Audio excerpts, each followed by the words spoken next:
দেখেন, 56 থেকে 58 আদালতের সকল বিষয় আসলে প্রমাণের দরকার নাই। তো জুডিশিয়াল নোটিশ বা বিচারিক নজির আদালতে প্রমাণের প্রয়োজন নেই, এটা কোথায় বলছে? ধারা 56। ধারা 56 বিষয়বস্তু কি? জুডিশিয়াল নোটিশ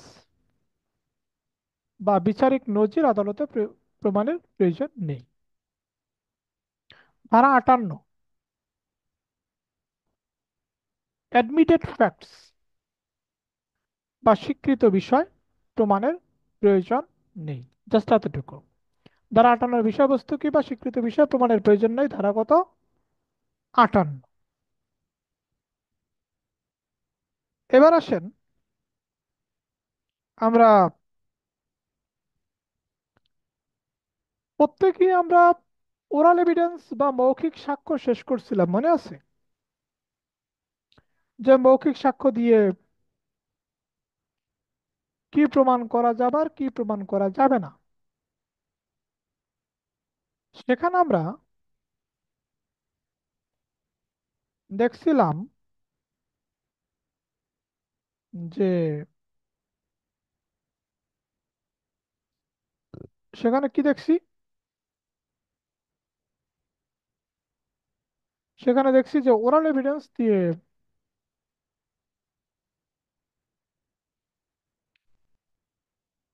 সকল ঘটনা প্রমাণ করা যাবে। একটা মামলায় থাকা, একটা মামলায় তো দুইটা বিষয় থাকে, একটা হচ্ছে দলিল আর একটা হচ্ছে ঘটনা। তাহলে তাহলে সকল ঘটনা প্রমাণ করা যাবে, তার মানে দলিল প্রমাণ করা যাবে না, এটা 59 ধারাতে বলছে। তাহলে একটা মামলাতে দলিল থাকে, এটা প্রমাণ করব কিভাবে? এটা প্রমাণ করতে হবে দালিলিক সাক্ষ্য দ্বারা। কি সাক্ষ্য দ্বারা? দালিলিক সাক্ষ্য দ্বারা, ডকুমেন্টারি এভিডেন্স দ্বারা।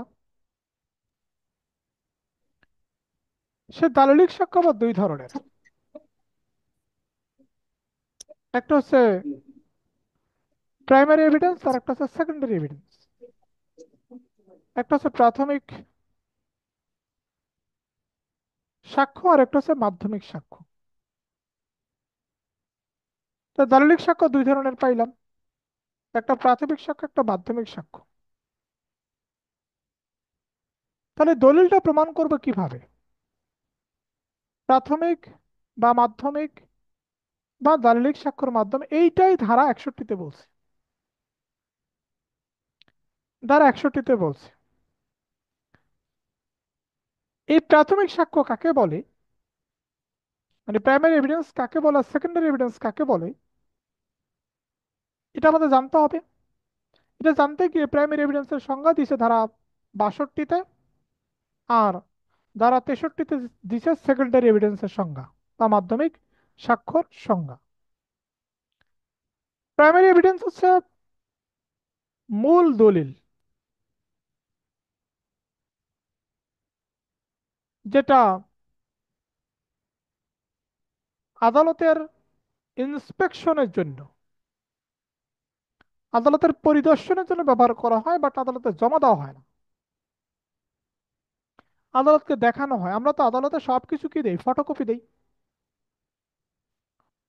সেই ফটোকপি গুলো হচ্ছে সেকেন্ডারি এভিডেন্স। যাই হোক, প্রাথমিক সাক্ষ্য সংজ্ঞা দেওয়া হয়েছে কোথাতে? ধারা 62। তার মাধ্যমিক সাক্ষ্য দেওয়া হয়েছে ধারা 63-তে। যেহেতু মূল দলিল হচ্ছে ধারা 62, যদি কখনো কনফ্লিক্ট হয় যে কোনটা বেশি বড়, কোনটা বেশি ভ্যালুয়েবল, কোনটা প্রাইমারি এভিডেন্স বা প্রাথমিক সাক্ষ্য মানে হচ্ছে মূল আসল ডকুমেন্ট, অরিজিনাল, আপনার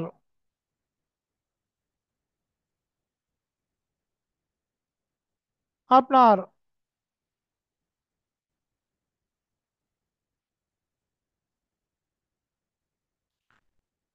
এই প্রাথমিক সাক্ষ্য আর মাধ্যমিক সাক্ষ্য আমরা উভয় দলিল প্রমাণে ব্যবহার করবো, রাইট? ওই সাক্ষ্যটা দলিল প্রমাণে ব্যবহার করব। ধারা 64-তে বলছে সকল ক্ষেত্রে দলিল প্রমাণের জন্য আমাদেরকে ব্যবহার করতে হবে প্রাথমিক সাক্ষ্য, তবে কিছু কিছু ক্ষেত্রে মাধ্যমিক সাক্ষ্য ব্যবহার করা যাবে। সেই কিছু কিছু ক্ষেত্র কোথায়? সেই কিছু কিছু ক্ষেত্র হচ্ছে ধারা 65। ধারা 65 অনুসারে 60টি ক্ষেত্রে, কটা ক্ষেত্র? 7টি ক্ষেত্রে আমরা মাধ্যমিক সাক্ষ্য ব্যবহার করতে পারবো। 7টি ক্ষেত্রে আমরা মাধ্যমিক সাক্ষ্য ব্যবহার করতে পারবো। এবার আসেন, সে 7টি ক্ষেত্রে কি কি জানতে হবে এটা লিখিত জন্য। যদি এরকম হয় যে 7টি ক্ষেত্রে যে কোনো একটা উঠে দিল যে স্যার স্যার এটা কি 65 দ্বারা 65, 7টি ক্ষেত্র? হ্যাঁ, যে এরকম উঠে দিল যে তার এসএসসি পরীক্ষার মূল সার্টিফিকেট আগুনে পুড়ে নষ্ট হয়ে গেছে, তার কাছে ফটোকপি ছিল, সেটা আদালতে দাখিল করলো। আদালত যদিও বলেছিল তাকে অরিজিনাল সার্টিফিকেট আনার জন্য, আদালত যদিও তাকে বলেছিল অরিজিনাল সার্টিফিকেট আনার জন্য, তারপরও আদালত তার ফটোকপিটা গ্রহণ করে। এটা কোন ধারার ক্ষমতা বলে, বা কোন ধারা অনুসারে? 65 দ্বারা ধারা 65 দ্বারা অনুসারে 65, স্যার, 65। 65 অনুসারে। ধারা 74, 75, public document and private document, সরকারি দলিল এবং বেসরকারি দলিল। ধারা 74 এবং 75। ধারা 74 এবং 75, দেখেন কোনটাকে আমরা সরকারি দলিল বলবো। মনে রাখবেন যে যেটার সাথে সরকার শব্দটা জড়িত। যেমন আমরা যদি বলি যে নিবন্ধিত বিক্রয় দলিল, তাহলে নিবন্ধন করে কে? সরকার, সরকারি লোক। তার নিবন্ধিত নিবন্ধিত বিক্রয় দলিল সরকারি দলিল, ধারা 74। যদি বিক্রয় দলিল বলি তাহলে সেটা বেসরকারি দলিল, ধারা 75। যদি বলি যে মামলার আর্জি বা মামলার আদেশ, মামলার রায়, এগুলো কি সরকারি দলিল, কারণ যারা রায় দেয় বা মানে আদালত, আদালত মানেই তো সরকার, ঠিক আছে? তাহলে সরকারি দলিল আর বেসরকারি দলিল কোনটা, খুবই ইম্পর্টেন্ট এটা। এবার আসেন ধারা 90। ধারা 90,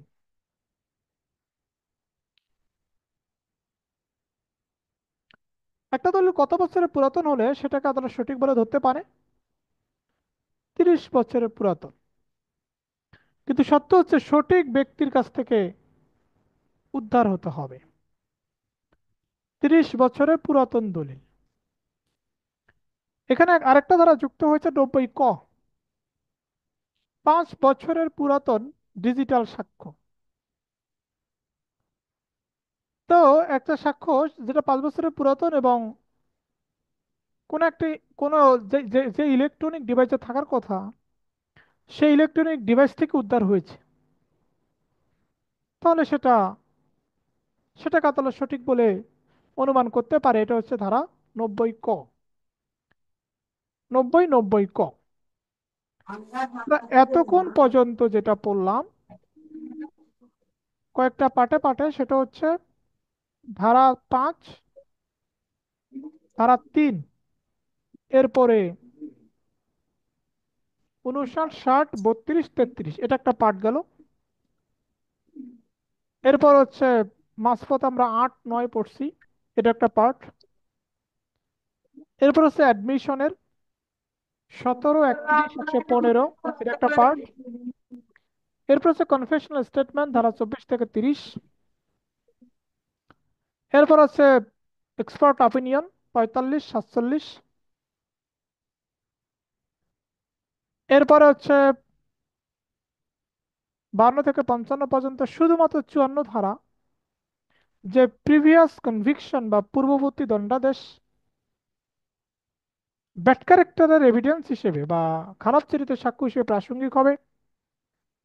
এরপরে কোন কোন ঘটনা প্রমাণ করার প্রয়োজন নয়, ধারা 56 থেকে 58 প্রত্যেকে আমরা শুধুমাত্র 56 পড়েছি, যে জুডিশিয়াল নোটিশ বা বিচারিক নজির প্রমাণের প্রয়োজন নাই, আর অ্যাডমিটেড ফ্যাক্টস প্রমাণের প্রয়োজন নয়, ধারা 58-তে পড়ছে। তাহলে 56 গেল, 58 গেল। এরপর আমরা ডকুমেন্টারি যে এভিডেন্স ছিল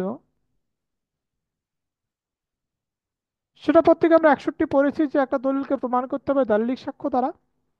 এবং দালিলিক সাক্ষ্য দুই ধরনের, একটা হচ্ছে প্রাথমিক সাক্ষ্য, একটা হচ্ছে মাধ্যমিক সাক্ষ্য। প্রাথমিক সাক্ষ্য কাকে বলে, এটা ধারা 62। এবং মাধ্যমিক সাক্ষ্য কাকে বলে বা 5 শ্রেণীর সাক্ষ্যকে মাধ্যমিক সাক্ষ্য বলা হয়েছে, সেকেন্ডারি এভিডেন্স বলা হয়েছে, এটা ধারা 63। সকল ক্ষেত্রে একটা দলিলকে, একটা ডকুমেন্টকে প্রমাণ করার জন্য আমাদেরকে প্রাইমারি এভিডেন্স ব্যবহার করতে হবে। প্রাথমিক সাক্ষ্য ব্যবহার করতে হবে, এটা 64-তে পড়েছি।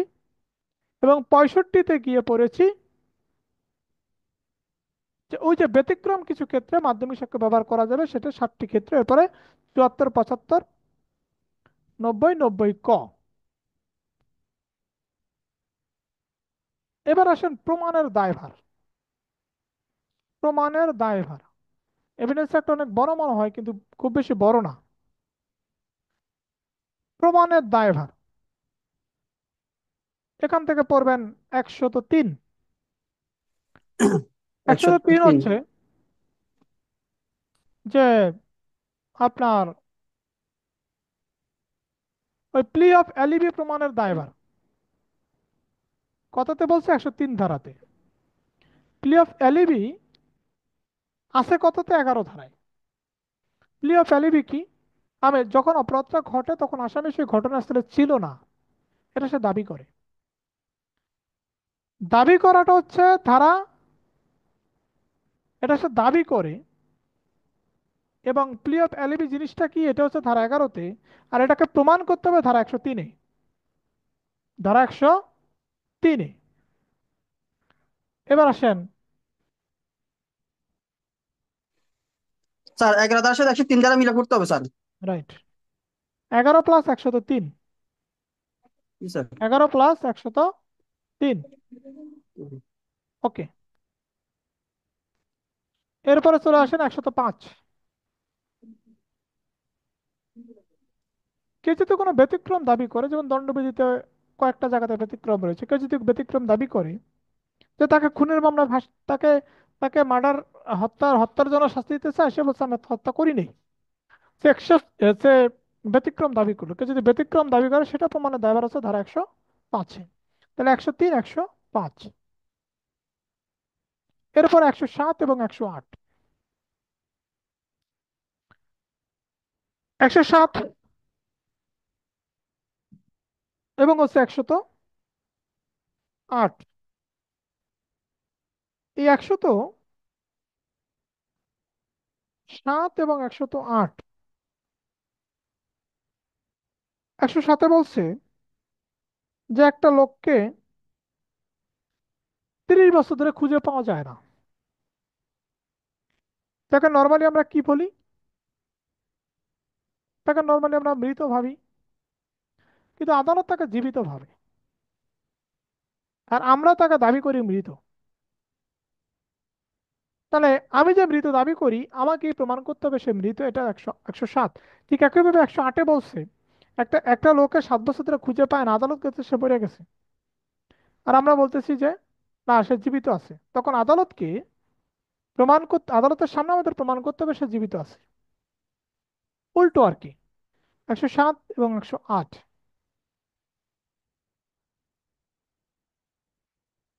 তার প্রমাণের জায়গাটা আমাদের শেষ। এরপরে যেই পিতার বৈধতা আর কি, আমরা সন্তানের বৈধতা বলে থাকি, লেখা হয়েছে ওভাবে। আসলে একটা সন্তান সেই পিতার, বা একটা সন্তান আমার, বা স্যার এটা কত দ্বারা? 112। সে সন্তানের পিতা আমি, সে সন্তানের পিতা আমি, এটা কতদিন পর্যন্ত হবে? যদি কোনো সন্তান জন্মগ্রহণ করে বৈবাহিক অবস্থা থাকার মধ্যে, যেমন আমার বউর সাথে আমার ডিভোর্স নাই, এখন যত সন্তান হবে সব সন্তানের বাবাকে আমি, এটা চূড়ান্ত প্রমাণ, এটা কনক্লুসিভ প্রুফ, এটা নিয়ে কোনো সমস্যা নাই। আমার ওয়াইফের সাথে আমার ডিভোর্স হয়ে গেছে, ডিভোর্স হওয়ার 180 দিনের মধ্যে সন্তান হয়েছে, তাহলে তার বাবাও কিন্তু আমি। ডিভোর্স হয়ে গেছে, এরপরে তার ডিভোর্সের 6 মাসের পরে বাচ্চা হয়েছে, বাচ্চা কার? বাচ্চা হচ্ছে আমার, আমি সেই বাচ্চার পিতা, অথচ আমার বললো ডিভোর্স হয়ে গেছে 6 মাস আগেই। তাহলে এটা হচ্ছে কনক্লুসিভ প্রুফ, মানে চূড়ান্ত প্রমাণ। এবং চূড়ান্ত প্রমাণের সেকশন হচ্ছে ধারা 41 এবং হচ্ছে 112। 41 + 112। এখন এই যে না, 112 এখানে প্লাস 112 ধারা, 112 ধারাটা রিটেন পরীক্ষার জন্য পড়ার মতো অনেক কিছু আছে, বাট এমসিকিউর জন্য এতটুকু মনে রাখবেন, 280 দিন আর হচ্ছে বৈবাহিক থাকা অবস্থায়। এরপর আমরা এস্টোপেল পড়েছি 115 ধারা। এবার আসেন কারা কারা সাক্ষ্য দিতে পারবে। ধারা 118 থেকে 121 পর্যন্ত পড়বো, 120 পর্যন্ত পড়বো। তো 118তে আছে সকল ব্যক্তি সাক্ষ্য দিতে পারবে যদি তার বোধশক্তি থাকে, 118। তার মানে এই 110 বছরের বৃদ্ধ লোককে সাক্ষ্য দিতে পারবে আদালতে? হ্যাঁ পারবে, যদি সে আদালতের প্রশ্ন বুঝে আনসার করতে পারে, যদি সে আদালতের প্রশ্ন বুঝে উত্তর করতে পারে। একজন বোবা ব্যক্তিও সাক্ষ্য দিতে পারে, তারা 119-এ। এবং এই বোবা ব্যক্তির সাক্ষ্যকে কোন ধরনের সাক্ষ্য বলা হবে? মৌখিক সাক্ষ্য। একজন বোবা ব্যক্তি যদি লিখিতভাবেও সাক্ষ্য দেয়, তার সাক্ষ্যর নাম কি হবে? ওরাল এভিডেন্স বা মৌখিক সাক্ষ্য। স্বামী স্ত্রী একে অপরের বিরুদ্ধে সাক্ষ্য দিতে পারে কিনা? পারে। এটা কত ধারায়? 120 ধারায়, 120 ধারায়। এবার কোন কোন বিষয় আদালত প্রকাশ করার জন্য বাধ্য করতে পারবে না, ধারা 122 থেকে 129 পর্যন্ত পড়বো, বাট 126টা একটু ভালো করে পড়বেন। 126, যে পেশাগত যোগাযোগ। একজন আইনজীবীর সাথে যদি একজন মক্কেল যোগাযোগ করে, সে মক্কেলের তথ্য একজন আইনজীবী প্রকাশ করতে পারবে না কাউ। একজন আইনজীবীকে প্রকাশ করার জন্য আদালত বাধ্য করতে পারবে না, আদালত বলতে পারবে না আপনার মক্কেল আপনাকে কি কি বলে সেটা বলে। ক্লিয়ার? এটা হচ্ছে 126-এ বলছে। তবে এখানে ব্যতিক্রম হচ্ছে, মক্কেল যদি অনৈতিক উদ্দেশ্য সাধনের জন্য আইনজীবীর সাথে যোগাযোগ করে, তাহলে সে আইনজীবী সেটা প্রকাশ করতে পারবে, সে মক্কেলের অনুমতি ছাড়া। এরপর আসেন, আমরা 30 ধারা পড়েছিলাম, সহ আসামির দোষ স্বীকারোক্তি, 30 ধারা। এখন আমরা পড়ব যে অ্যাকমপ্লিস উইটনেস বা সহ আসামির বা দুষ্কর্মে যিনি সহযোগী আছেন তার সাক্ষ্য। একটা হচ্ছে সহ আসামির দোষ স্বীকার উক্তি, ধারা 30। আর একটা হচ্ছে সহ আসামির সাক্ষ্য। মানে একটা মামলা আমরা ধরেন 5 জন আসামি, 5 জন আসামির মধ্যে কেউ সাক্ষী হতে পারবে কিনা? পারবে, যেটাকে আমরা রাজসাক্ষী বলে থাকি ধারা 133 অনুসারে। ধারা 133 কো অ্যাকিউজড উইটনেস বা অ্যাকমপ্লিস উইটনেস কতটা আছে? ধারা 133-এ আছে। একটা মামলার যে ঘটনা আছে, সেই ঘটনা প্রমাণের জন্য কতজন সাক্ষীর প্রয়োজন? একজন নাকি 100 জন? তার নির্দিষ্ট কোনো সংখ্যা নাই। নির্দিষ্ট কোনো সংখ্যা নাই স্যার। ধারা আছে 134। 34।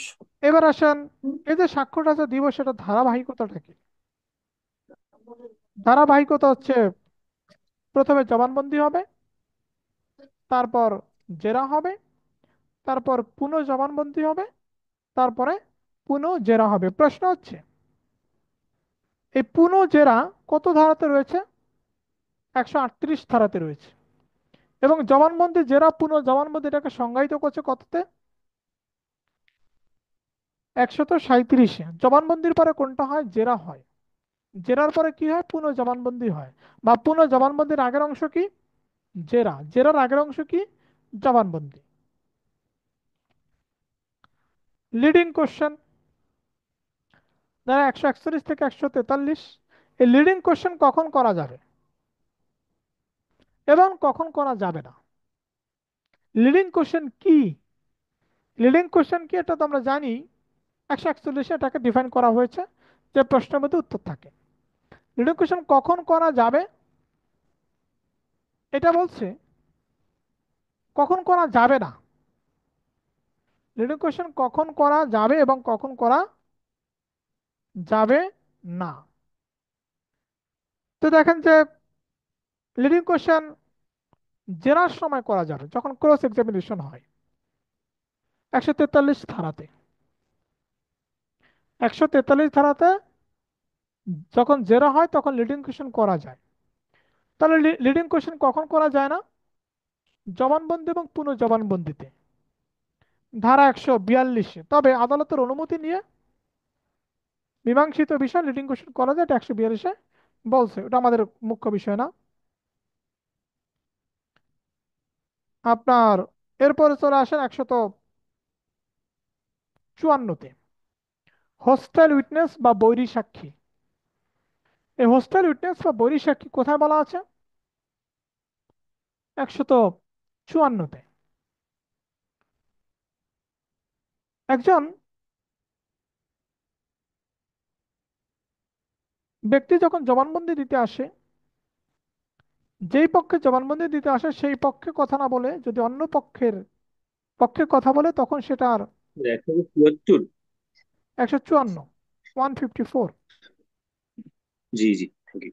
যিনি হোস্টাইল উইটনেস তাকে কি জেরা করা যাবে? হ্যাঁ, জেরা করা যাবে যদি আদালত অনুমতি দেয়। আদালতের অনুমতি সাপেক্ষে তাকে জেরা করা যাবে।